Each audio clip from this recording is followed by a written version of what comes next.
let's make this dress for my new clothing brand, Colleen, part 1. So this is going to be my second design I'm working on for my clothing brand. If you haven't seen my zebra corset videos, go check them out. But I had the idea to do this dress, and essentially I want to use boning as like a strap, and I basically want it to go into like a really deep plunge v-neck with the boning continuing up as the strap and then going all the way around to the back, and then also being a deep v plunge in the back. So I want the dress to be floor length and I want it to be fitted. So I'm going to use some tape just to mark out where I want the v to be and where I want the dress to stop at the top, and then I can start draping my fabric around that.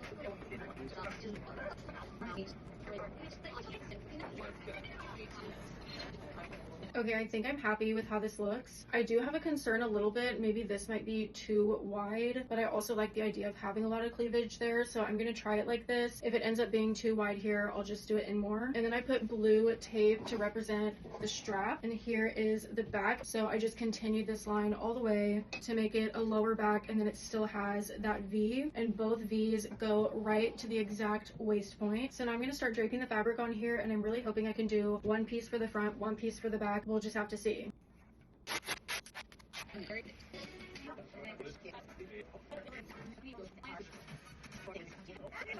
Okay, here's how it's looking.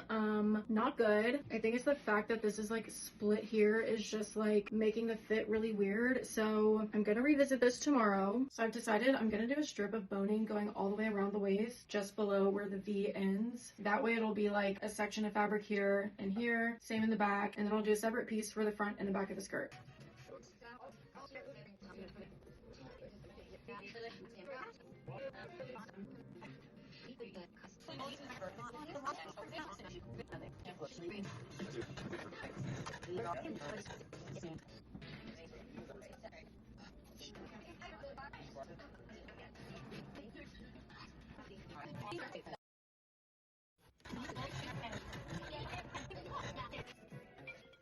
Okay, I think I'm happy with how these two pieces turned out, so I'm going to go ahead and draw out the patterns on paper.